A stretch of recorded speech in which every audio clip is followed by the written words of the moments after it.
بسم اللہ الرحمن الرحیم۔ میں سب سے پہلے میڈیا کے اپنے تمام دوستوں کا اور بھائیوں کا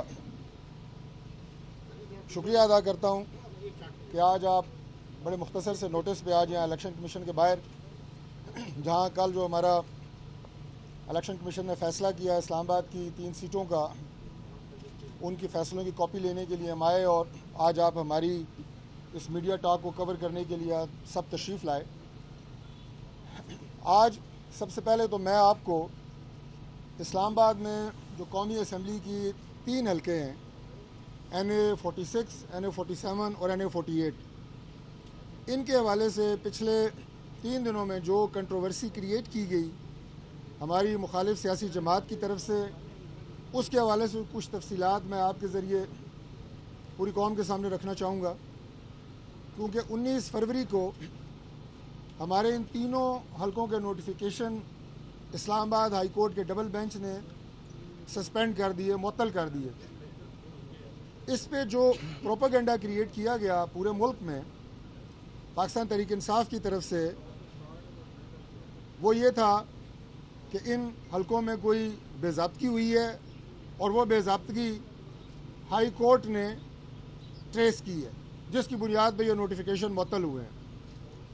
تو میں آج وہ تمام تفصیلات آپ میڈیا کے سامنے رکھنا چاہتا ہوں کہ کس بنیاد پہ، کس جھوٹ اور فراڈ پہ تحریک انصاف کے امیدواروں نے یہ نوٹیفیکیشن معطل کروائے، اور جب سچ ہائی کورٹ کے سامنے آیا، الیکشن کمیشن کے سامنے آیا، تو کل الحمدللہ یہ نوٹیفیکیشن دوبارہ بحال کر دیے گئے۔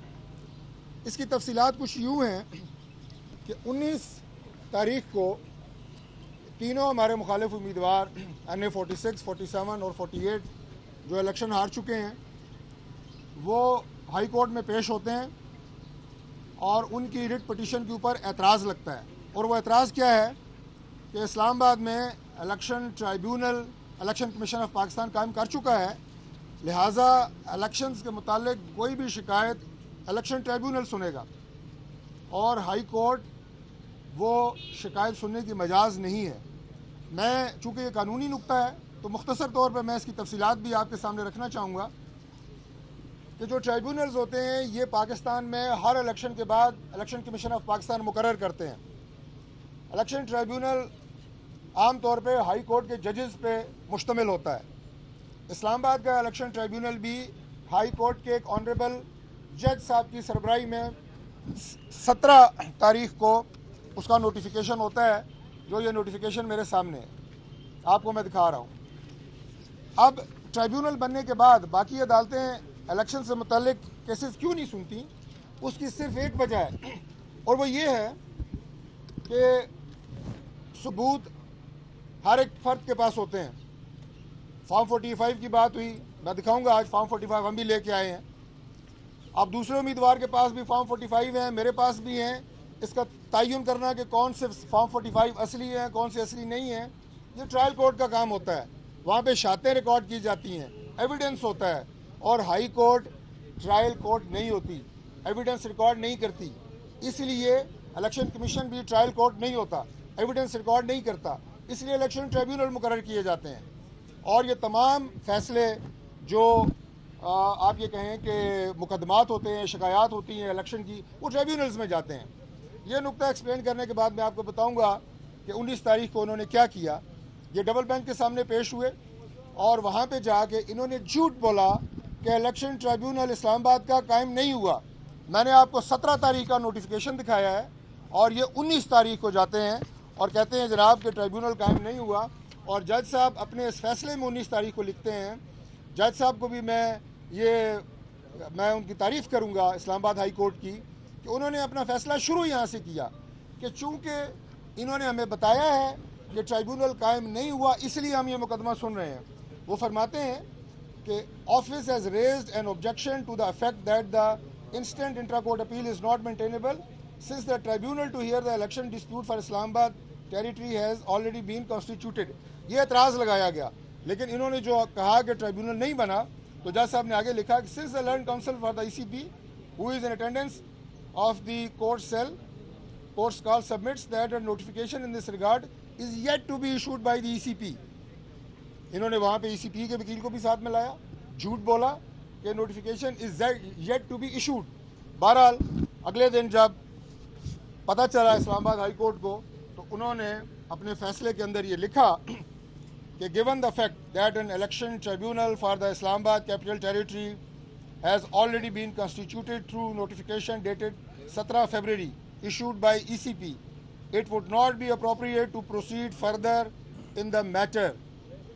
یہ 21 تاریخ کو اسلام آباد ہائی کورٹ نے یہ میٹر ڈسپوز آف کر دیا اس بنیاد کے اوپر جو میں آپ کے سامنے رکھ چکا ہوں, اور اس کے بعد دا اپیل اسٹینڈز ڈسپوزڈ. یہ فراڈ تھا جس کی بنیاد پہ اسلام آباد کی 3 سیٹوں کے نوٹیفیکیشن معطل ہوئے. اسلام آباد ہائی کورٹ سے ان امیدواروں نے جھوٹ بولا, فراڈ کی بنیاد پہ, بدنیتی کی بنیاد کے اوپر انہوں نے یہ نوٹیفیکیشن معطل کروائے, اور کل ان کی جھوٹ اور ان کے غلط الزامات جو انہوں نے الیکشن کمیشن کے سامنے بھی لگائے تھے وہ بھی ثابت نہ کر سکے, جس کی بنیاد پہ الیکشن کمیشن آف پاکستان نے کل ان کی جو اپیلز تھیں وہ الیکشن کمیشن سے بھی ڈسپوز آف کر دیں, اور اسلام آباد کے 3 حلقوں کے نوٹیفیکیشن الحمدللہ دوبارہ بحال کر دیے گئے. چونکہ یہ ایک بہت بڑی کنٹروورسی تھی, اس لیے اس کی تفصیلات آپ کے سامنے رکھنا ضروری تھا. انہوں نے بہت جھوٹ بولا کہ ہمارے پاس فارم 45 ہیں اور دوسرے امیدوار فارم 45 ان کے پاس نہیں ہیں. ہمارے پاس تمام فارم 45 موجود ہیں, ہم سب کے پاس 3 حلقوں کے سارے فارم 45 موجود ہیں, اور ہم ان کی طرح سوشل میڈیا پہ جھوٹ بولنا, فراڈ کے ذریعے اپنی مرضی کے نتائج لینا وہ نہیں کرتے. جس فورم کے اوپر ہم سے یہ فارم مانگے جائیں گے ہم یہ پیش کریں گے, اور اس کے بعد جو عدالتی فیصلے ہوں گے, ہم نے اس سے پہلے بھی مانے ہیں, اس کے بعد بھی مانے ہیں, ہم ہر عدالتی فیصلے کے پابند ہیں.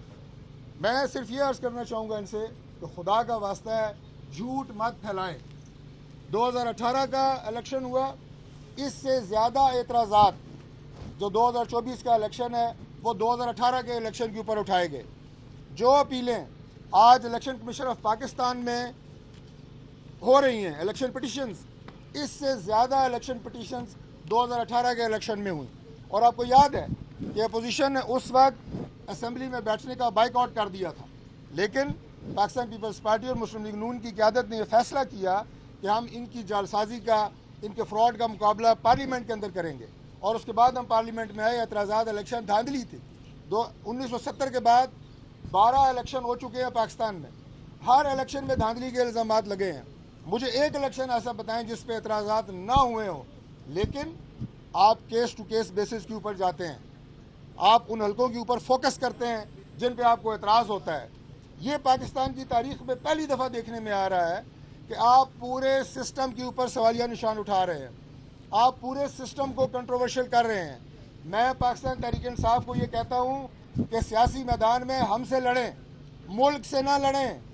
آپ پاکستان سے لڑ رہے ہیں, آپ پاکستان کے اداروں سے لڑ رہے ہیں, یہ سیاسی میدان کی لڑائی ہے.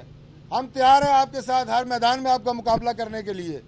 جس حلقے کی بات کریں گے, جس فورم پہ بات کریں گے, ہم وہاں جواب دیں گے, ثبوت دیں گے. اگر آپ کی بات سچی ہوئی وہ حلقہ آپ کے حق میں ہوگا, ہماری بات سچی ہوئی ہمارے حق میں ہوگا, ہمارے حق میں ہوگا. آپ کو یاد نہیں کہ جو 2018 کے الیکشن کے بعد آپ کے ڈپٹی اسپیکر قاسم سوری صاحب بنے تھے, یہی الیکشن ٹریبیونل جس کی میں نے تفصیلات آپ کے سامنے رکھی ہیں, اسی نے فیصلہ کیا تھا کہ 50,000 ووٹ جعلی ہیں قاسم سوری صاحب کے. اور اس کے بعد اگلے 4 سال قاسم سوری صاحب سپریم کورٹ آف پاکستان سے سٹے لے کے اسمبلی کے ڈپٹی اسپیکر فائز رہے. کوئی بات نہیں, سپریم کورٹ نے سٹے دیا, مجھے کوئی اعتراض نہیں, لیکن وہ بھی ٹریبیونل کا فیصلہ تھا, حلقہ کھل گیا, پتہ لگ گیا. تو اگر یہاں پہ بھی کوئی کسی طرح کی ڈسکریپنسی آئے گی, وہ سامنے آ جائے گی, اس کو سامنے رکھیں. میں دوبارہ کہوں گا, آپ ہم سے سیاسی میدان میں سیاسی جماعتوں سے لڑیں, ہم جواب دیں گے. پاکستان سے مت لڑیں, پاکستان کے اداروں سے مت لڑیں.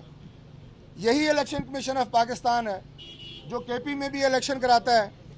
وہاں کیا الیکشن کوئی امام کعبہ نے کرائے ہیں, جیسا کہ میرے استاد محترم سینیٹر عرفان صدیقی صاحب نے کہا ہے, اسی الیکشن کمیشن نے کرائے ہیں, اسی چیف الیکشن کمشنر کی زیر نگرانی ہوئے ہیں. وہاں سوائے 4 یا 5 سیٹوں کے قومی اسمبلی کی ساری سیٹیں آپ جیتے ہیں. وہاں صوبائی اسمبلی میں آپ کی 2/3 اکثریت ہے. وہاں تو آپ